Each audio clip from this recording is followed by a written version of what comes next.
அரிசி ஊற வைக்க வேணாம், அரிசி கஷ்டப்பட்டு அரைக்க வேணாம், கடையில் போய் அரிசி மாவு வாங்க வேண்டாம். இதை மட்டும் செய்யுங்க, இனி நினைக்கும் போதெல்லாம் கொழுக்கட்டை செய்யலாம்.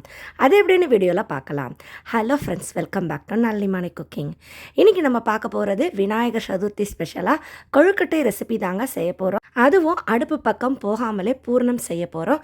விரிசல் இல்லா கொழுக்கட்டையும் செய்ய போகிறோம். வாங்க இது எப்படி செய்யலான்னு பார்க்கலாம்.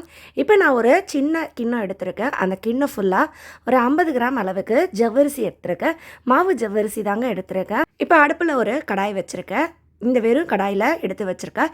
1 கப் அளவு ஜவ்வரிசி சேர்த்துக்கோங்க. அடுப்பை லோ ஃப்ளேமில் வச்சு இது கிளறி கொடுத்துக்கிட்டே இருங்கங்க. கொஞ்சம் நேரத்துலேயே இந்த ஜவ்வரிசி பட்டு பட்டுன்னு வெடிக்கும். அது வரையும் இதை இந்த மாதிரி வறுத்துக்கிட்டே இருங்கங்க. இப்போ அந்த மாதிரி நல்லா பட்டு பட்டுன்னு வெடித்த பிறகு அடுப்பை ஆஃப் பண்ணிடலாம். உடனே இந்த ஜவ்வரிசியை வேற ஒரு தட்டில் கொட்டி வச்சுக்கோங்க, இல்லைனா கலர் மாறிடும். இதோட கலர் மாறாமல் இருக்கணுங்க. கரெக்டாக அந்த பட்டு பட்டுன்னு வெடித்த உடனே அடுப்பு ஆஃப் பண்ணிவிட்டு வேற ஒரு பாத்திரத்துக்கு மாற்றி வச்சுருங்க. இதோட சூடு நல்லா ஆறணும். நல்லா ஆறின பிறகு ஒரு ட்ரையான மிக்ஸி ஜார் எடுத்துக்கோங்க. மிக்ஸி ஜாரில் தண்ணி எதுவும் இருக்கக்கூடாது. அந்த மாதிரி தொடச்சி எடுத்து வறுத்து வச்சுருக்கிற ஜவ்வரிசியை இதில் சேர்த்துக்கலாம். இது நல்லா பவுடர் பண்ணி எடுக்கணுங்க. நல்லா நைஸாக அரைச்சி எடுத்துருங்க. நீங்கள் தொட்டு பார்த்தா நல்லா உங்களுக்கு நைஸாக இருக்கணுங்க. அதுதான் கரெக்டான பதம். இந்த மாதிரி அரைச்சி எடுத்துக்கோங்க. அரைச்ச ஜவ்வரிசி மாவை அப்படியே யூஸ் பண்ணக்கூடாதுங்க. இதை நல்லா சலிச்சிட்டு பயன்படுத்துங்க. நல்லா சலிச்சு எடுத்த இந்த மாவை தான் நம்ம பயன்படுத்த போகிறோம். கொழுக்கட்டையோட மேல் மாவுக்கு தாங்க இப்போ மாவு ரெடி பண்ணியிருக்கோம். உங்கள் வீட்டில் அரிசி மாவு இல்லைனாலோ, இல்லை அரிசி ஊற வச்சு மாவு அரைக்க கஷ்டமாக இருந்ததுனாலோ கண்டிப்பாக இதை ட்ரை பண்ணலாம். பாருங்கள், நல்லா நைஸான ஜவ்வரிசி மாவு கிடச்சிருச்சு. இதில் கொஞ்சமாக உப்பு சேர்த்துக்கோங்க. கொஞ்சமாக தேங்காய் எண்ணெய் சேர்த்துட்டு நல்லா மிக்ஸ் பண்ணிவிடுங்க. நல்லா மிக்ஸ் பண்ண பிறகு இதில் தண்ணி ஊற்றணும்.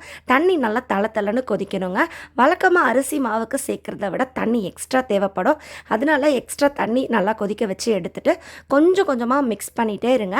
ஃபைனலாக உங்கள் கைகள் பயன்படுத்தி இதை நல்லா இந்த மாதிரி சப்பாத்தி மாவு பதத்துக்கு கலந்து எடுத்துக்கோங்க. நம்ம வழக்கமாக செய்கிற அரிசி மாவுக்கும் இதுக்கும் என்ன வித்தியாசம்னா, பிகினராக இருக்கவங்க ஃபஸ்ட் டைம் கொழுக்கட்டை செய்கிறவங்களுக்கு இந்த ஐடியா பயனுள்ளதாக இருக்கும். ஏன்னா இதில் செய்கிற கொழுக்கட்டையில் விரிசல்ங்கிறது இருக்கவே இருக்காதுங்க. இது ரொம்ப சாஃப்டாக இருக்கும். அதே மாதிரி சாப்பிட்றதுக்கும் ரொம்ப ருசியாக இருக்குங்க. இந்த மாவை ஒரு 10 நிமிஷம் இந்த மாதிரி ஒரு துணி போட்டு நல்லா ரெஸ்ட்டில் விட்டுருங்க. அதுக்கப்புறம் மறுபடியும் இதை மிக்ஸ் பண்ணணும். இதை மிக்ஸ் பண்ணுறதுக்கு முன்னாடி கைகளில் தேங்காய் எண்ணெய் எடுத்துக்கோங்க. நல்லா தேங்காய் எண்ணெய் அப்ளை பண்ணிவிட்டு உங்கள் கைகளால் நல்லா இந்த மாதிரி ப்ரெஸ் பண்ணி நல்லா அழுத்தம் கொடுத்து செய்யணுங்க. அப்படி நம்ம பிசையும் போது இந்த மாவு நல்லா சாஃப்டாக இருக்குங்க. நம்ம வெறுமனை பிசைஞ்சு வைக்கும்போது ரப்பர் மாதிரி இருக்கும். நீங்கள் நல்லா அழுத்தம் கொடுத்து பிசைஞ்ச பிறகு இது நல்லா சாஃப்டாக மாறி இருக்கும். நல்லா மாவை அழுத்தம் கொடுத்து பிசைஞ்ச பிறகு சின்ன உருண்டைகளாக எடுத்து வச்சுக்கோங்க. இப்போ நான் எடுத்துருக்கிற இந்த 50 கிராம் ஜவ்வரிசிக்கு எனக்கு ஒரு 9லேருந்து 10 அளவுக்கு கிடச்சிதுங்க இந்த கொழுக்கட்டை. இப்போ இந்த மாதிரி சின்ன உருண்டைகளாக எடுத்துருக்கேன். நீங்கள் சின்ன உருண்டையாகவே எடுத்தால் போதுங்க. ஏன்னா இது நம்ம தேய்க்கும் போது நல்லா விரிஞ்சு கொடுக்குங்க. அதனால தான் சொன்னேன், பிகினராக இருக்கவங்களாம் இந்த மாதிரி ஒரு முறை செஞ்சு பாருங்கள். இந்த கொழுக்கட்டை ரொம்ப சுலபமாக செய்ய வரும். இதுவரையும் சொன்ன இந்த ஐடியா உங்களுக்கு பிடிச்சிருந்ததுன்னா வீடியோக்கு ஒரு லைக் கொடுங்கங்க. இப்போ இதில் இருக்கிற எல்லா உருண்டைகளையும் ரெடி பண்ணி வச்சுட்டேன். இப்போ நம்ம ஒரு மிக்ஸி ஜார் எடுத்துக்கலாம். இது எதுக்காகனா, அடுப்பு பக்கம் போகாமல் பூரணம் செய்ய போகிறோம். இந்த பூரணம் செய்கிறதுக்கு ஜவ்வரிசி எடுத்த அந்த ஒரு கிண்ணத்தில் பாதி அளவு தேங்காய், பாதி அளவு பொட்டுக்கடலை, இது ரெண்டுமே சேர்த்துருக்கேன். இதை நல்லா அரைச்சி எடுத்துருங்க. இப்போ அந்த கிண்ணத்துக்கு நல்லா ஃபுல் கப் அளவு வெல்லம் சேர்த்துக்க போகிறேன். அவ்வளோதாங்க. அடுப்பு பக்கம் போகாமல் டக்குன்னு பூரணம் ரெடி பண்ணியாச்சு. நீங்கள் பிகினராக இருக்கீங்க, உங்களுக்கு வெல்லம் எல்லாம் போட்டு இந்த பூரணம் செய்ய வரலை அப்படின்னா இந்த மாதிரி ட்ரை பண்ணுங்கள். நம்ம செய்கிற இந்த 2 ஐடியாவும் ரொம்ப ஹெல்த்தியும் கூட. ஒரு சில பேருக்கு அதிக அளவு அரிசி எடுத்துக்க முடியாது.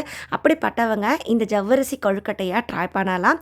இந்த ஐடியா உங்களுக்கு பிடிச்சிருந்ததுன்னா இந்த வீடியோவை உங்கள் ஃப்ரெண்ட் அண்ட் ரிலேட்டிவ் கூட மறக்காமல் ஷேர் பண்ணுங்கங்க. இப்போ நம்மளோட பூர்ணம் சூப்பராக ரெடி ஆகிடுச்சு. அவ்வளோதாங்க. நம்ம இப்போ கொழுக்கட்டை செய்ய ஸ்டார்ட் பண்ணலாம். இப்போ நான் ஒரு தட்டை கவிழ்த்து வச்சுருக்கேன். அதுக்கு மேலே வாழை இலை, அப்படி இல்லைன்னா பால் கவர் இருந்தால் அது பயன்படுத்திக்கோங்க. அதில் கொஞ்சம் நெய்யோ தேங்காய் எண்ணெயோ பூசி விட்டுருங்க. இப்போ நம்ம எடுத்து வச்சுருக்கிற அந்த கொழுக்கட்டையோட மேல் மாவு உருண்டைகளை இந்த மாதிரி உங்கள் கைகள் பயன்படுத்தி நல்லா அதை லேசாக ப்ரெஸ் பண்ணி நல்லா விரித்து எடுத்துக்கோங்க. நீங்கள் டைரெக்டாக இந்த மாதிரி வச்சு தேய்ச்சிங்கன்னா அது ஒரு மாதிரி நழுவிக்கிட்டே போகுங்க. அதனால் இந்த மாதிரி கைகளில் லேசாக அதை விரித்து எடுத்துட்டு நல்லா அதை தட்டை சைஸில் எடுத்துட்டு இந்த மாதிரி தேய்ச்சி எடுத்தீங்கன்னா இது நல்லா விரிஞ்சு கொடுக்கும், நல்லா மெலிசாக வருங்க. எந்த இடத்துலையும் உங்களுக்கு கிராக்ஸ் வராது, அதே மாதிரி பிஞ்சு போகாதுங்க. ரொம்ப ரொம்ப சுலபமாக இருக்கும். நம்ம அரிசி மாவுலலாம் செய்யும்போது சில நேரம் ரொம்ப அதிகமாக மெலிசாக தேய்ச்சிட்டோன்னா பிஞ்சு போகும். இதில் அப்படி எந்த பிரச்சனையும் வராது.